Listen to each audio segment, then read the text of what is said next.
Amal mole tātou tāpoinga se isu ana tātou tuspaia i salamo e whā. O salamo le la whaitawina tā pena ina ai o tātou loto.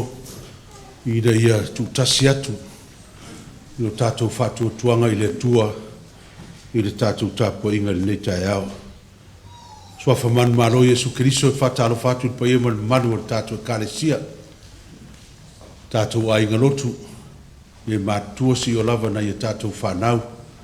A malor soifua lau lei ma soifua maua ia soifua manuia fo'i le nei tae au ala fai mai whanunga le lei patalo fatu fo'i na i o tātou ainga uo me masani ia umawhai o na tātou whai tāpua inga whatasi le nei tae au i le alofa maleanga le lei o le tua ma si fo'i la tou o lo ia ilunga o penga te whailangi ia o lo whapenao tāpua i mai lawa maota ia ona wale ato toa le malosi o le tino ia me se la tou ainga e la tamai mai mau o lo tapo ia favor o tātou ainga e mai se le tātou e kālesia. Au le tātou peitawina le salamo e whā o le whai upu mua e wha ngata mai le valu tātou te whai tau whiawa wa iai. Le atuae le o te ami o tonu ai ia e tali mai la uvala watu. Ue lave ina au na i le popua ngā, ia e lofa mai a te au ma whaafonga mai i lau te talo.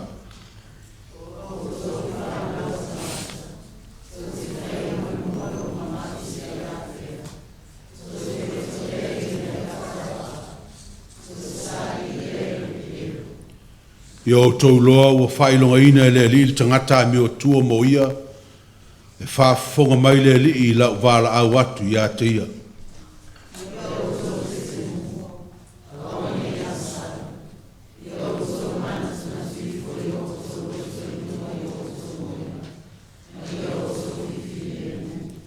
I nā whai taulanga ia i taulanga tau, ma i o tau whalangolango i le ri.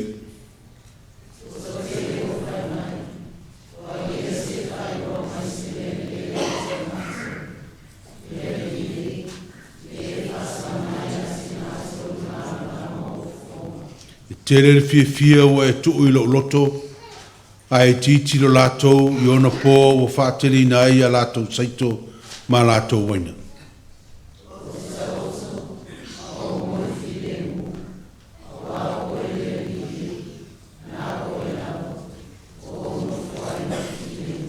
La tātou tāpua i le tua.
Ua mātou ulu whare mai lo manu pa ia ili nei tai au.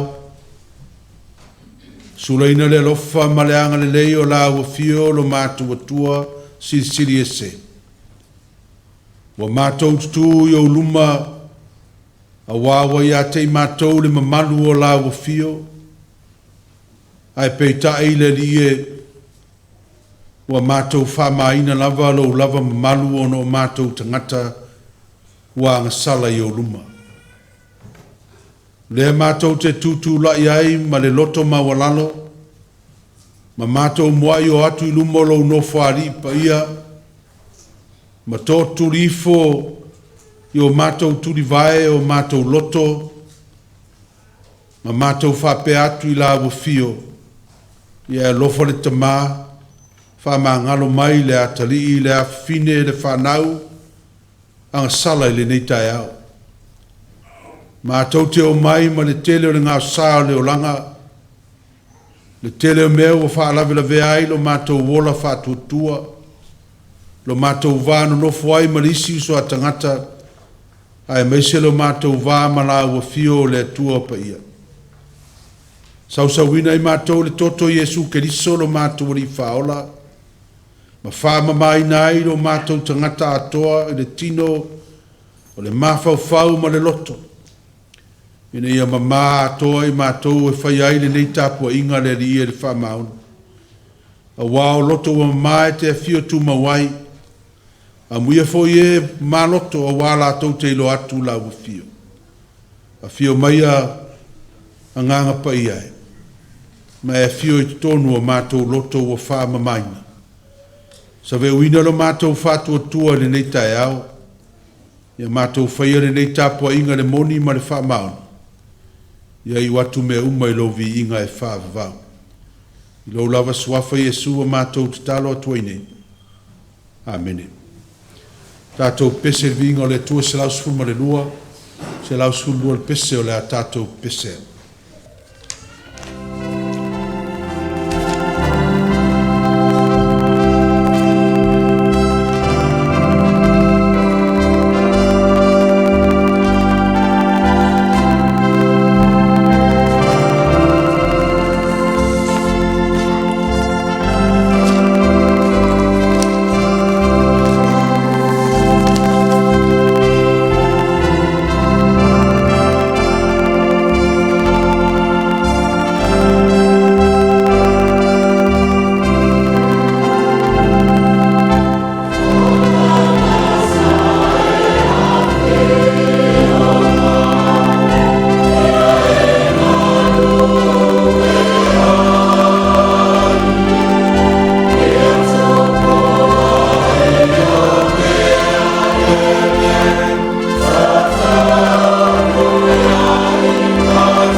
whetawina o le tuspaia, o le tusfilifilia, o le niaso mai le whaingainga tuai, ma ua le tusi al perfeta o Esekielu lon tau pasfulu, tātou te whaitau whea wawai le whai upo sifuru ma lima, le whaangata mai le lua sifuru ma le lua.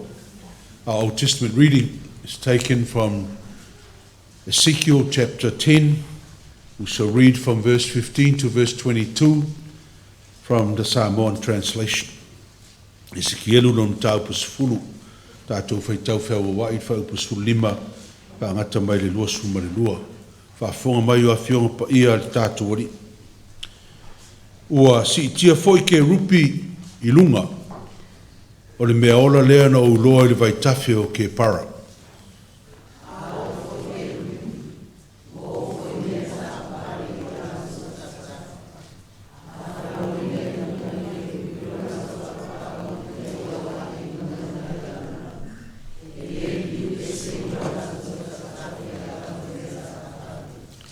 A tutu I lātou, ona tūleo I lātou nei, a aveina e fo I lātou I lunga, ona aveina e leo I lātou nei, o wawa iai lea nganga o mea ola I a te I lātou.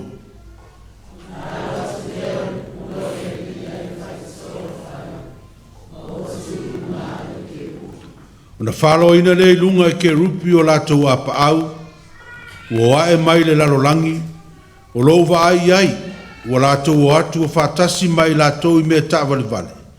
Wa lātou tū fōi le pui pui o le whai toa le whale o le li e whaasanga I sai.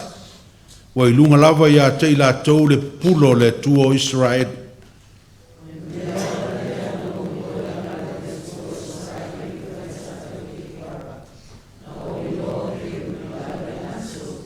Wa taitasi mo na mata e whā, taitasi fōi mo na paau e whā.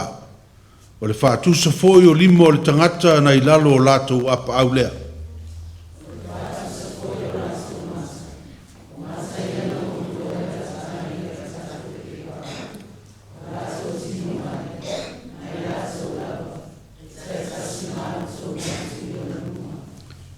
Mai le whengai fōu.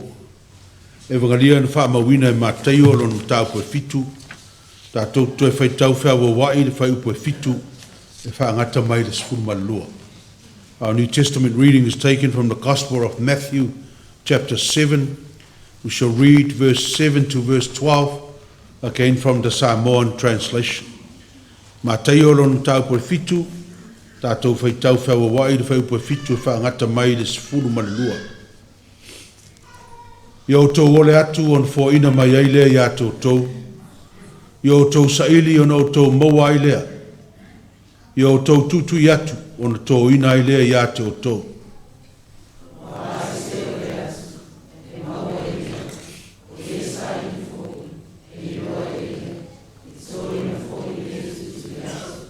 Wai fwistangata o tau pe aole mailo na atari se areto na te avane e ia te iese mai.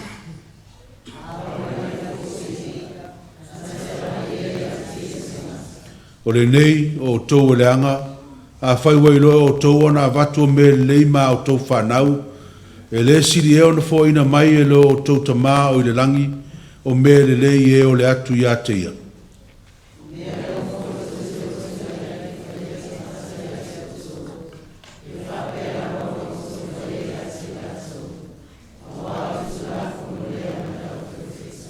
Whamanuia le tua le tātou whaitau whanonglongo, ia nā whionga pa ia tu mau ia te ia lona lava viinga nei masa uma se I o le whaavau lava. Amene. Tā lof Tamaiti. Ia maa lor wha maa losi ma nita e au.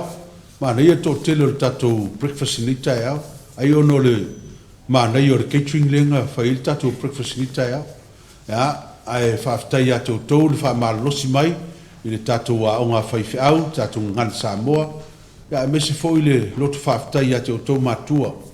Ia e ui ana manu ruta e au, ia fia nai whanau e vave mai, ia ma tātou o mai uma tātou te māfuta whātas, ia I le lato breakfast le tai au. Ia mai whanau le aonga, whamalo whaaftai, I la o tau ngā luenga whai pēr. Tamaiti o le tai au nei, o le aso nei, o le manatu o tu o nei aso o le mamalu o le tua. It's the glory of God. He talks about the glory of God. Al manatu au tulawi o le aso whamai wawe sea le mamalu o le tua. O lau talala le whai atu. Ia e whātatau le mamalu o le tua. Whawheona loa po ai o iai le mamalu o le tua. O au e ila o whale o tiulu te alu ia i o tiro uru. Nā tutu whai mai se lau le lei o whai whiau le o tingolo na uru. O teiro latu lau whale tulu le vasole.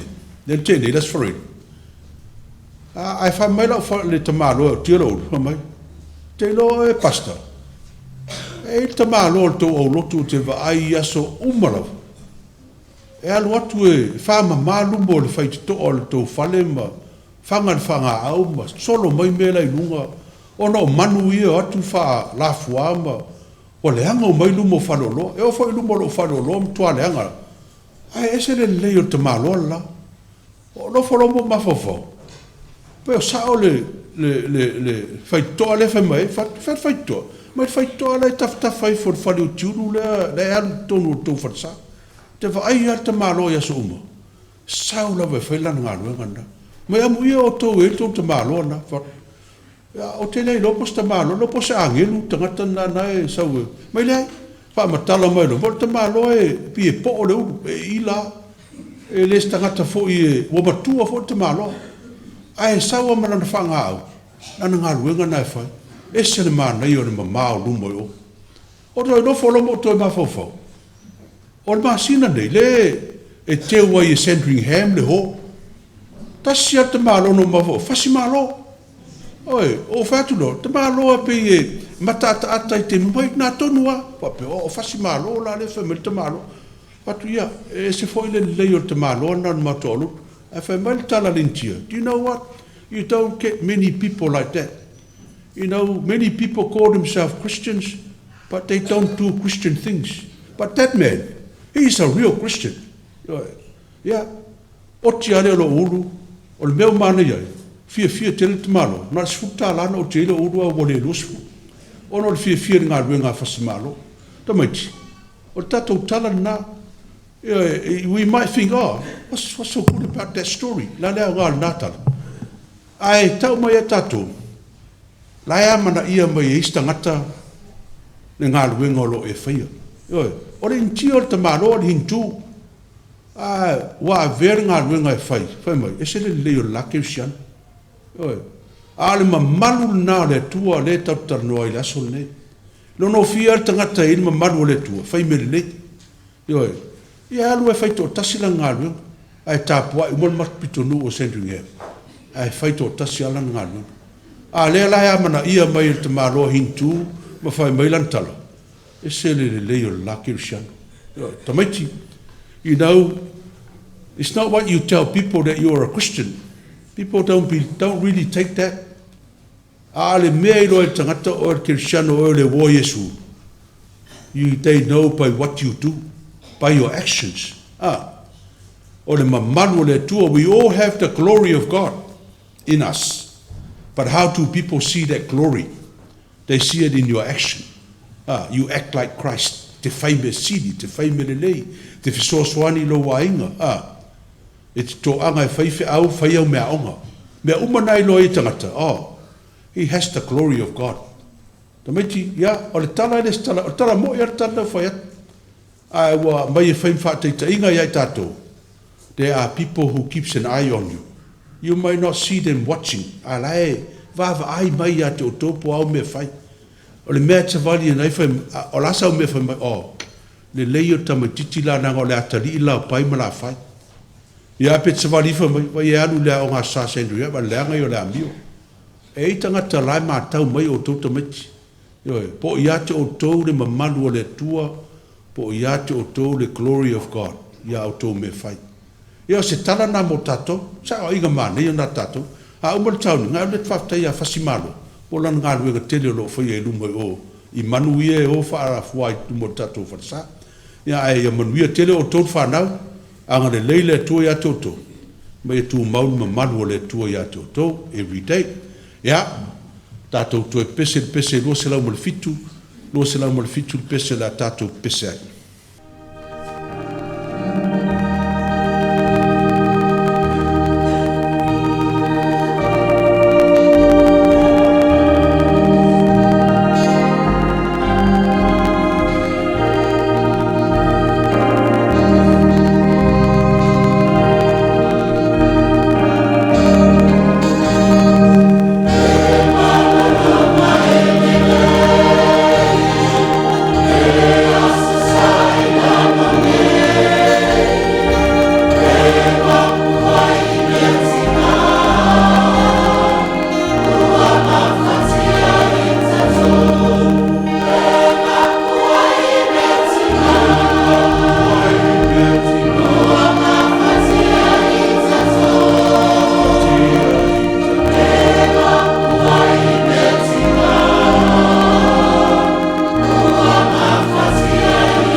tātou talo le whaafitai, ia matu ina tunisi o tātou manao I le atua, tātou ifo matata.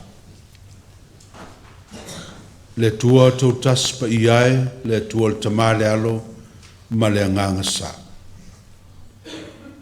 O lawa fio lava na I le a matanga o mea uma, ina ue whaia le fōwhanga.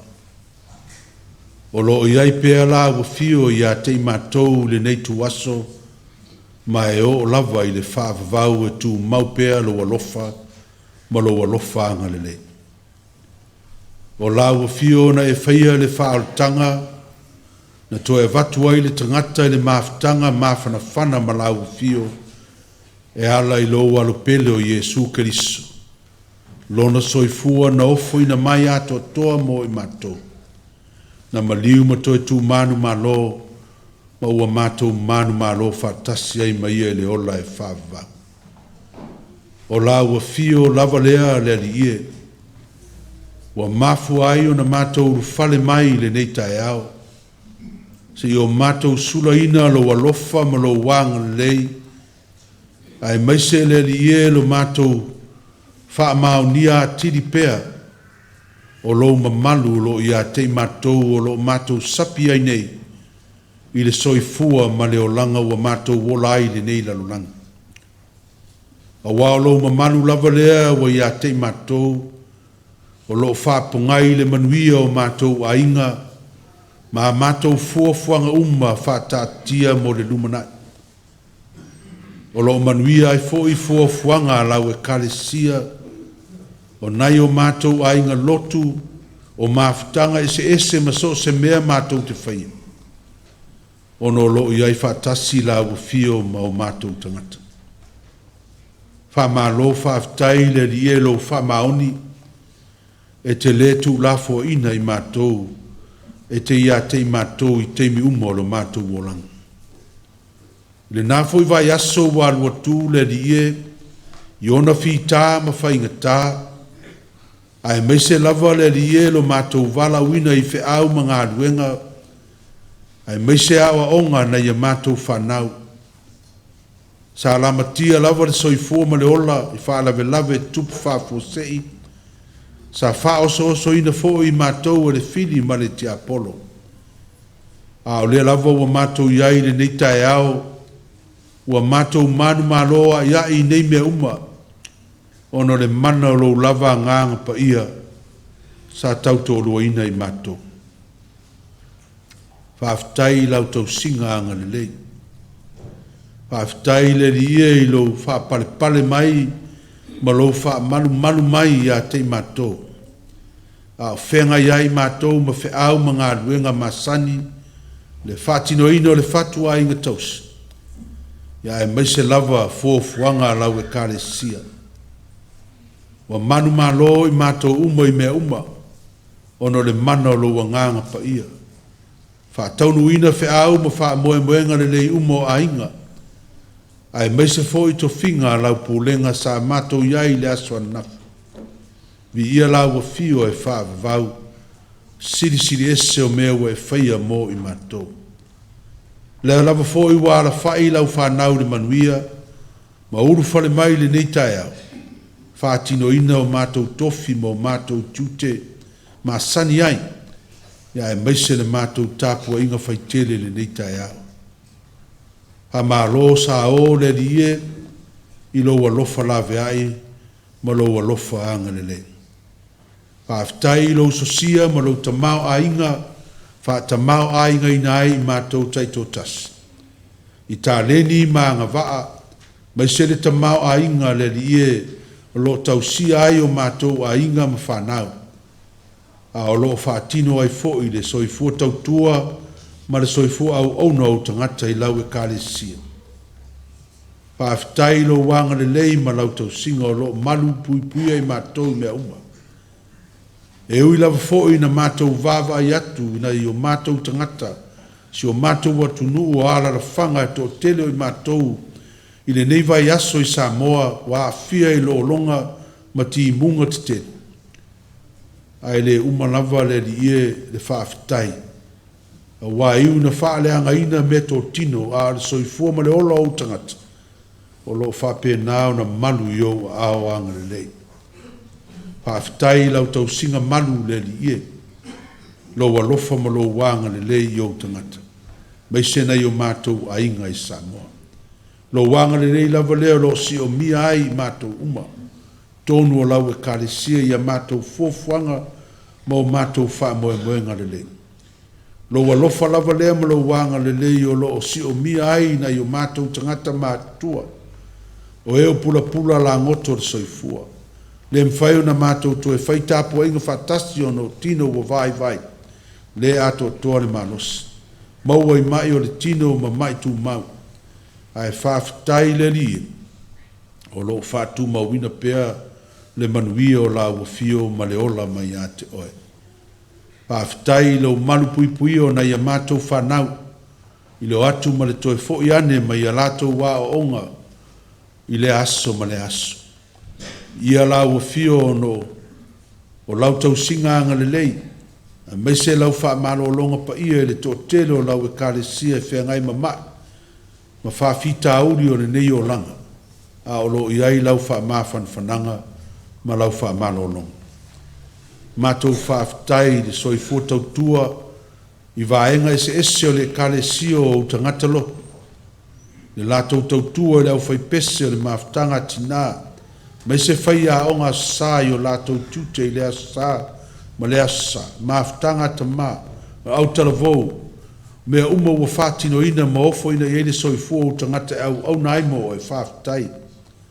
Whaafitai le di i le anganga e tupipea i tutono o a mātou maaftanga. Ngona fo i le anganga whaafitai o no nisi o alom whanau a le kalesia, o ofo ina le soifua e tautua ina lau ngā ruenga, e ala le tofi te akono. Pe ona whapa ia ina ai lau au ona ia whati au ma le whantua le aswana nafi. Ma tau te vi ia lau fio le li ia i nei mea uma. Pāwhitai ona au a fionga pa ia, o lo whai pēr ma ta iala ia te mātou le soifua ngā i luma. Ai maise le mana o lo wa nganga pa ia e tautolua ina i mātou i teimi o whaoso songa. Pāwhitai si siri ono Iesu Keriso.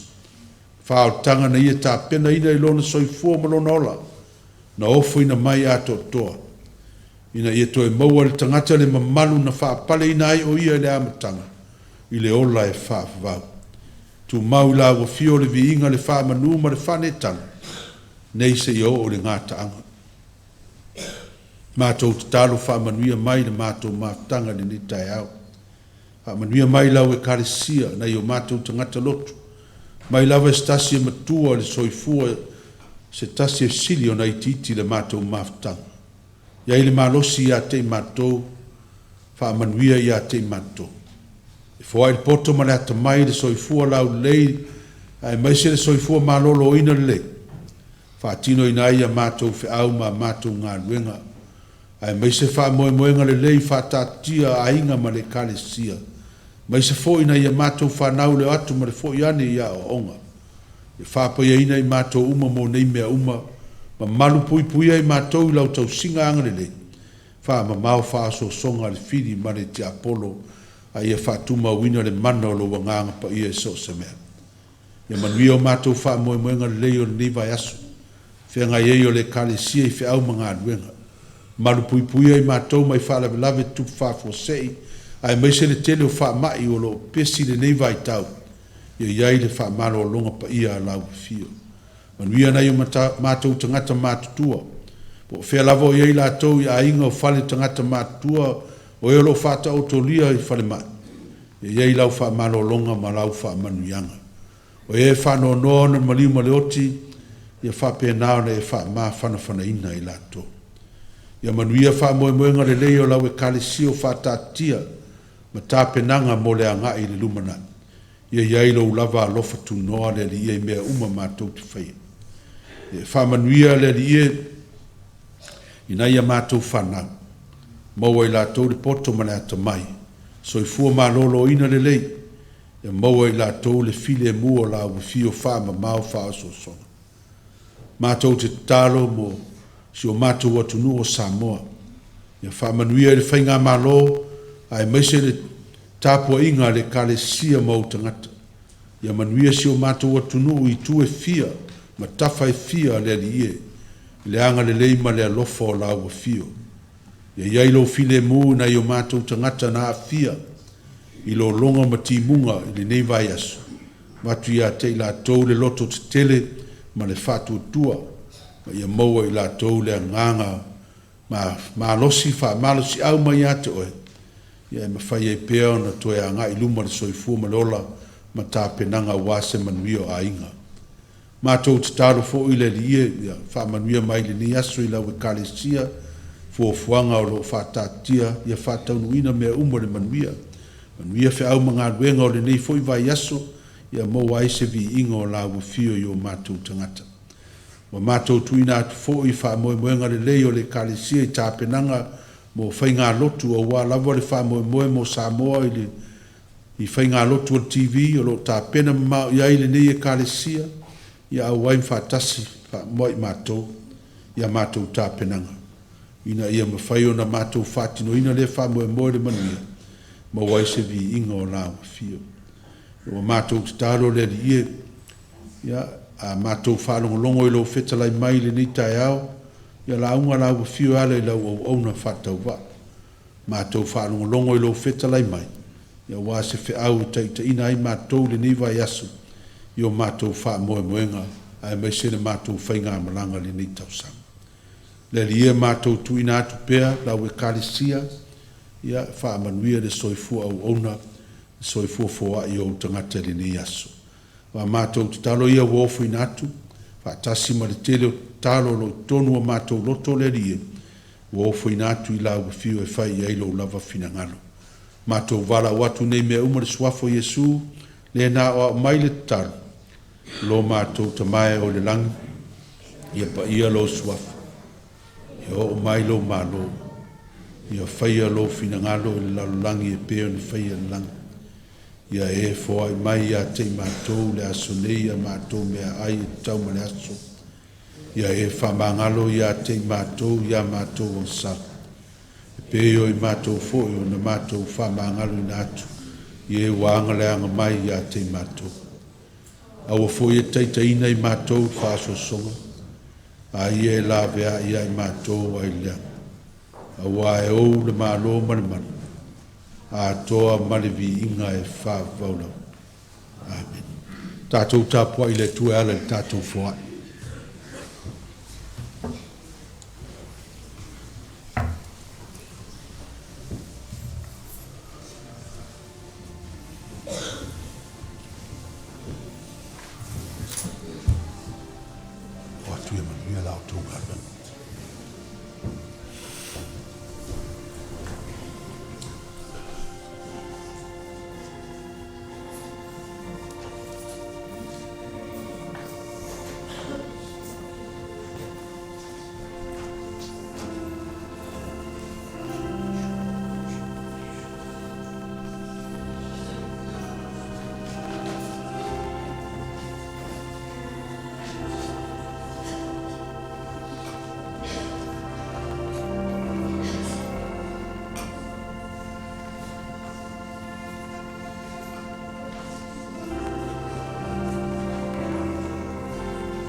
Tātou tutulai.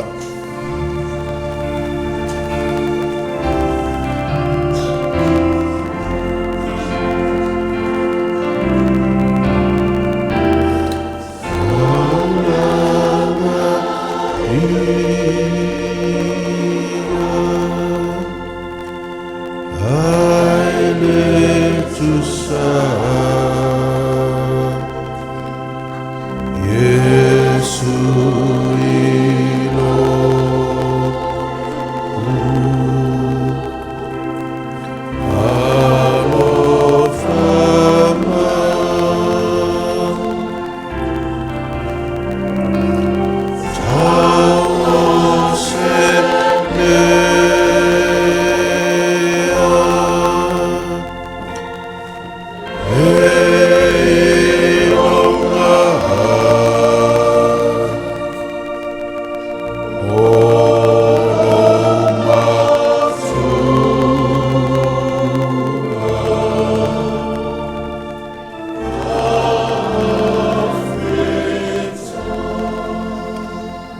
Le alia Iesu Keriso, na e tāpena ina le taulanga CCCS e le mwhai o na mātou to e whaaluaina. Ai taulawa si meilo ngailo mātou loto whaafitai, mo mātou to e ofo ina atuaina I tupe, whaatasi mo mātou tangata e uso mātou whaatau waa, ma le le atotoa. Au o mātou wofo ina atu I lau whio ia e lofa mai talia mai, ma e whaapa ia ina, ma whao ngā ina le nei taulanga e meisi o mātou tangata, a wase manuia o lau ngā luenga I le nei lalulang. Wha manuia mai lau whio ia te mātou o e wofo ai, ma ia maua pe I mātou le lotu whaafitai, ono le whao ngā ina pe o mātou tangata mō lau whio. Lo lava suafa Iesu o mātou talo atuai nei. Amene.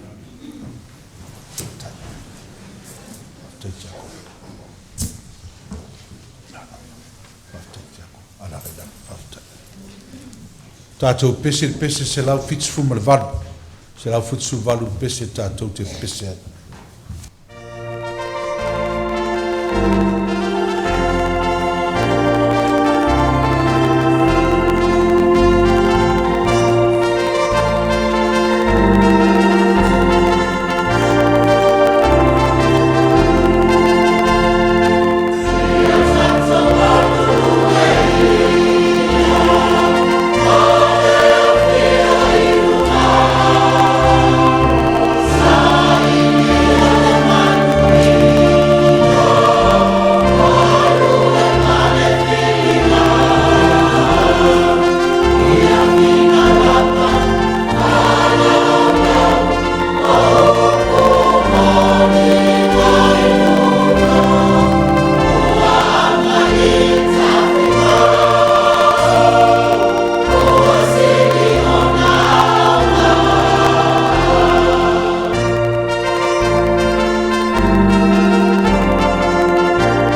o launga le swafa malu le tua tamale alo ma le anganga pa ia. Ia whaanga ina le vaenga muri o le whaupa sumariva ma le tusa Feitua'i le whengeng tuai sikelu lon tau pa sifulu wa ai upunei o la o Feitua'i. Wa la tau tufo i le pui o le whaitoa o le whale o le alii e whaasanga i sai. Wa i lunga lava ia te la tau le pupulo o le atua o Israel. Ezekiel chapter 10, part of verse 19. The glory of the God of Israel was above them, and it stopped at the entrance to the eastern gate of the Lord's house. O le manatu o tu o le nei aso, sa i mara whaasinonga ar tus Feitua'i aso. Wa alu e se atu le mamalu o le atua. God's glory departs. Wa alu e se atu le mamalu o le atua. O le mamalu o le atua se whaupunga ua masani i le ngangana rau kerisiano. E ui lava ina le mana malama ai le to tele o rau kerisiano i le winga o le whaupunga, le mamalu o le atua. Awa e o lava le nua o le atua Israelu, mai lava le amatanga le lato maftanga ma le atua. E le manino lava Israelu, i le winga o le whaupunga o le mamalu o le atua. Awa ana i loa Israel, se manu la tau te le solia le mamalu o le atua, i le o ese soo mai le atua, ma fai le angsala. A le atonu le winga o le whaupunga o le mamalu o le atua. What is the meaning of this phrase, the glory of God? E lua upo lo whaanga aina le tuspaia, whaamtali na ai le mamalu o le atua. O le upo e peru i le whengengi tuai o le kapot. O lo whaamatala ina ai winga o le atua po le mamalu o le atua e matango fie. O le atua e whae aina, o le atua e wha mamalu ina, ma wha alo ina. A le upo e leni o lo whaamtala ina ai le mamalu leo le atua i le whenga inga fau, o le upu leo le doksa. Whaamatala ina ai le atua o le atua e tau le leia lo na mamalu. O le mamalu o le atua e tau taua ma vi ia. O le mamalu e le tau matematea lo na CCCS, pe tau matematea lo na matamofie o le atua e mamalu. Le mamalu lea o lo talanoa ai le apostolo Peteru whenging fau, whai mai o le atua e mamalu CCCS. Ma le mamalu lava lea o lo talanoa ai foi o le au whai salamo, malangi na ai pese o le au whai salamo ma o lo ngana ai foi le fōwhanga le atua peon whai mai le whai salamo. Ua tala mai le langi le mamalu o le atua. Le mamalu lava lea le atua na whaali i au whaaniutu au na pui ai Israelu au turi loina ai kupito i le taimi o le soto.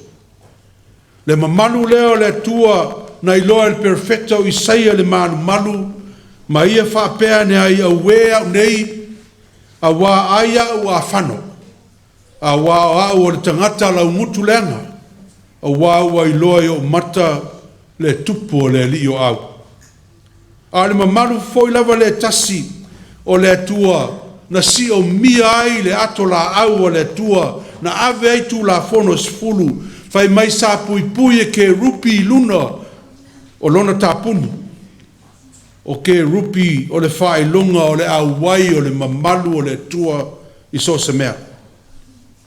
Le mamalu le tua whai mai le mau o le tustala o e soto na tau mawhai mose tau anau mai le tua. Whai mai mose le tua e whaari mai a tau lau mamalu. A le talia le tua ia mose e te le mawhai o na vaai mai o mata ia tau. A waile me whai ona mai mai lavas tangata ia tau maola pea. O inana i loa i e mose le whatau wā. Ma tu ai e le tua mose wha mai wa tu i le mā vai o le papa. In between two rocks. Ina ia aua ne ia whaina mose a ua fio ane le mamalu o le tua. Whaalia ina le whatau waa ma le lai titi o le tangata. Pe afsa ngai ma le mamalu CCCS o le tua. Le mamalu lava le tua sailunga o Israelu. Ina wavea kanana le nuu folo ina ma ona tofu. Le mamalu le sai le malu i Jerusalema na si o mia ai au pā Jerusalema mai ona fili sa mita ma tiu ai i utaia i le vānu nofo ai ma isi atunu. A le mamalu lea le ufai mai le perfetto Ezekielu le neitaia. Walu ese atu le mamalu o le tua. God's glory has departed from Israel. After 850 years, from the time of the Exodus to Ezekiel, and here the prophet declares, God's glory has departed from Israel. Why? Because Israel underestimated God when it comes to idolatry. God is never soft on idolatry and hypocrisy. The problem for Israel is not worshiping God, but worshiping only God. That was the problem with Israel. Israel had a false notion that they can worship both God and idols. A belief that led to the destruction of the temple in Jerusalem in 586 BC by the Babylonians.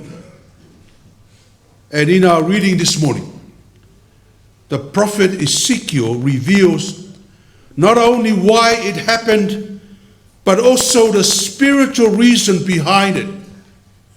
Because God left the temple.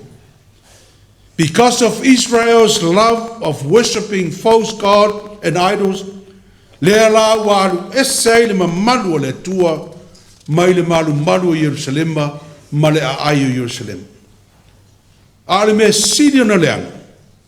Wa avatu te tonu o le malu o le tua. Nei tu pua wha pau ma tā pua iai. Israelu ma Iuteia. I le malu whai mai e. Tumu le malu o le tua pele ia te ilato. Le lau wha ngā ina e le tua Papelonia. Wha ma ia le malu na mita i le Iuteia. Whai mai e fio ai le malu o le tua. O le tau tinonga lava lea le tua ia Israel. Wa ia tu ua o lona mamalu wa tu ua le malu Jerusalem. O le mau al perfetto Ezekielu wa tu tu foi ke rupi i le pui o le fai toa le fale o le lii e wha sanga i sa. Wa i lunga lava ia te ila tau le pula o le tua Israel. Ta ua ia o le nei fai tau. O le tu ai o ke rupi ma le mamalu o le tua i lunga o pui o le fai toa le malu. O le whaalinga lava le nā ua tu ua e le tua le mamalu, lona mamalu. Sai tonu o le malu Jerusalem. O le ua tu i lunga le fai toa sa uni e alu ese mai le malu. Sa tāpua i ai on tangata. Ai le ngata i lea. Fai mai le whaupunga le tusitala. Tu ke rupi i le pui o le fai toa le fale e whaasanga i sa. A tatou fai tau i le tala ke nese ina ua turi ese le unuai tangata mai le whatuanga e tena. Fai mai le tusitala o le fai to toa i sa sae o e tena na turi ese i atamu e alu ese ma le whatuanga. O le me ngoto ai le la wa iai le pong sa e tuli ai le tangata. Wa le to ia te ia le mamalu o le tua. Le la e wha sanga e ke rupi le vaai e sikir. Wesea, pe o le tulinga o le tangata, le uruai tangata, i whafo le whai tuanga le pong sa. Le ala ua alu ese atu le mamalu o le tua. Wa wha pongi sa ina le ai sa pele ia Yerusalema. Le malu o le tua. Wa le to iai le pula o le tua. Po le mamalu o le tua sa lama ai. Teibi lava na alu ese tua le mamalu o le tua. o le teimi whanoa lea mo Israel. Wa o le teimi lea na toso whatata aina ai Israelu i Papilonia e whai mapolonga. Teimi lava na aru ese ai le mamalu o le tua. Le mana malama o le tua, le pupulo o le tua. Teimi lea na tinga aina ai le nuu o le tua. Ai ese fo i le anga le lei o le tua, mana whainga. A wale ngata o le tutua ke rupi, e whaai loa le mamalu o le tua, i pui pui o le whaitoa. Tau mai ai wale ai mamalu o le tua. A o le tu lai fo i lunga le pui pui. Na toi tu awa noa ai le tua i tangata angsala. A le tau tino lava i le tatou tala le whengeng fo. Le awa noa wa suia mai le tui pui pui o le whaitoa le malu o ke rupi. Sa whaalia e le mamalu o le tua. A wo mai teimi o Jesu Keriso. Whai mai wa tutu le ngutu o le whaitoa o le tunga mau a angelu. A le tua. Se i whaai loa mai le lalolangi. Wa toe whaatuma wina le mamalu o le tua. E ala le toe tu manu malo o Jesu Keriso. E whai mo le tangata whatua tua ma le salamo whamaoni. Le tangata sa tuli ina le pōngi sa. Ni e whai mo ia le mamalu o le tua e ala ia Jesu Keriso. Paulawa le me whai e le tangata. Le ene whetalai Jesu. I o tau wole atu fo ina mai. Sa ili o na maua lea. Tui atu. O na fo ina mai leo le mamalu leo le tua i atu o tau. Sandringham. O le fesiri tele lava. Tātou te mawhau whauro loto ai le neitea. O ia te oe le mamalu o le tua. O i te tonu o le nei fale le mamalu o le tua. E le whaingo fio tali nafsi. Tātou te mawhau whauro loto lava. Le tala e sikielu. Le mea tupu le malu Jerusalem. Wa tutui pui pui o le whaitoa, le whale o le ali, le kerupi, whaasanga i sai. E te talo e le o tutu a ngelu o le tua whaasanga i sai, le nei tai au le malu ne.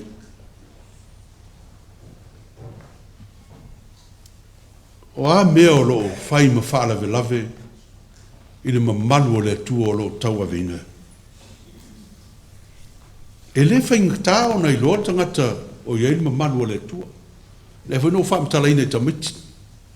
Tala lea le vaai mai a le hintu, i le skirisiano, ta sialan vaai o lo il tangata le mamalu o le tua i ana me whai. E i loa le tangata o iei mamalu o le tua i lana tautala o lana amio, o lana tautua, ai meise lon soifua tāpua. Ioe. Le tau siringia le mena. A olo na lua ngia lo soifua tāpua i matupua, pe o le melen tupu ia Israel, o ina la. Wa ave ese mai aile mamalu o le tua ia te oe. Ili whai atu lava sa utala, mua le melen nei. A o te matawina lava watu lunga pulela. Tō tele o tātou e. E umartapo inga lai punou lai ta alo lan telefoni.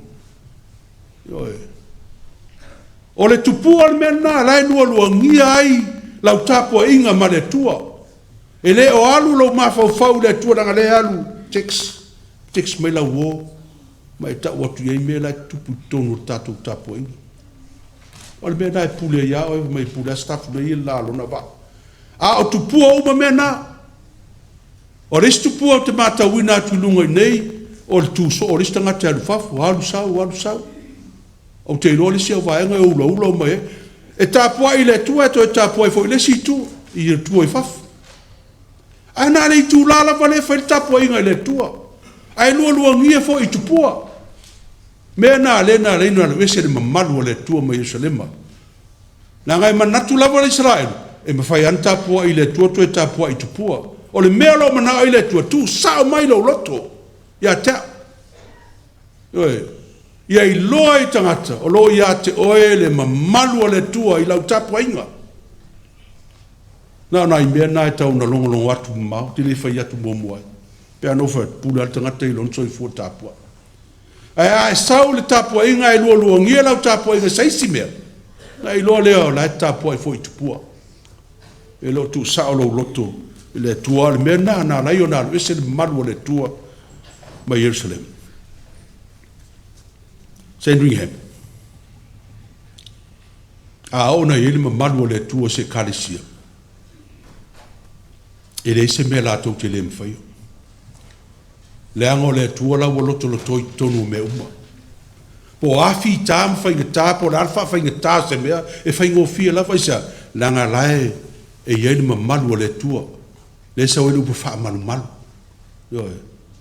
O le ma malu le tua e wha malu malu me uma tātou te whaia. O hafo i wha fita auri tātou te whea ngai, le ma mafo a venga tau a veina, me tupi o tātou olang. Wha malu mai ma malu le tua. E wha pula, wa le mena le malu le tua, e wha pula, e wha mala malama me uma.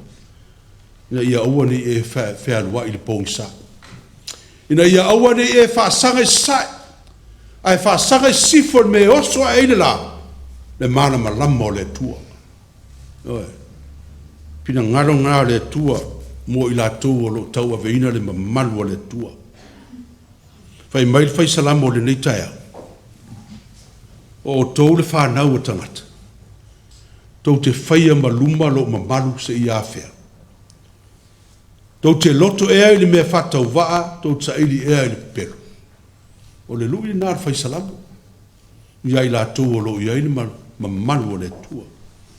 E mai whai salamo, ia o tau loa ua whailonga ina ele li le tangata mi o tua moia. E whaafafonga mai le li i lau wala au watu ia te ia. Le li e whaasanga mai ia te i mātou le mana malama o fonga. Upu ia whai salamo. Mana malama le whai mai la apostolo Ioane. Wa liu tino tangata le upu. Sa maufo ia mai tātou. Na mātou mata i lona mamalu. O le mamalu lava leo le alo toa tasi o le tama.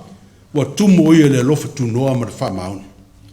Le mamalu le tuan whaelo e keriso i lunga le sa tauro. Lona maliu mo lona toi tu manu malo. Ina ia toi la eil tangata. Na turi ese le whai te toa e sai e tena. Ina ia toi whafo i mala eil mamalu le tuan whai ai o ia le amtang. Sa ili ifo le tangata ia te ia lava le nei tae au. Po o moni wa ia te ia le mamalu o le tua. A le teimi lava e tua il pui pui le fai toa le fale o le li ke rupe fa sanga sa na i lole. Waru ese le mamalu o le tua mai le tatou maftang. Sandringham awoni iaru ese le mamalu o le tua ia te oe.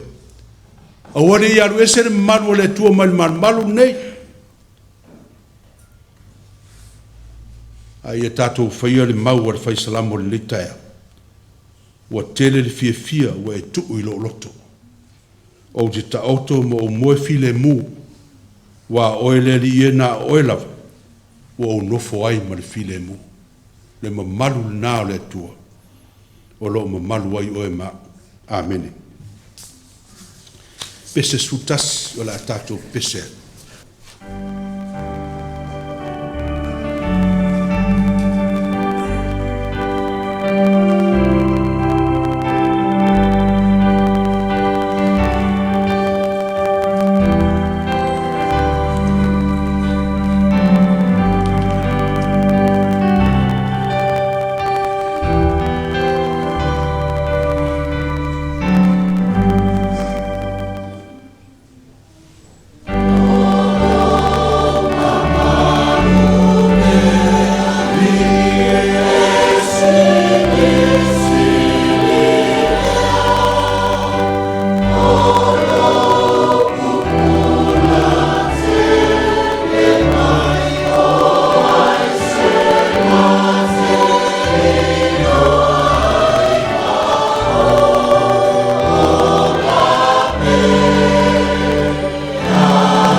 Ia tulenganga whafte tele i tātou tāpua inga ni tai au.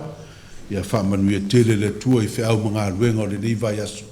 Ilo nā lofa ma lo nā anga le lei. Tātou whai u le talo. Ana manuia ma le file mua la ua fio le tua le tamā.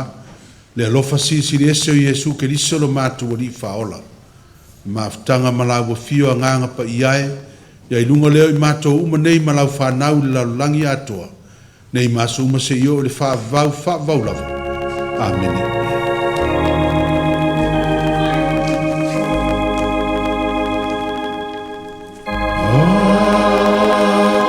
Amen.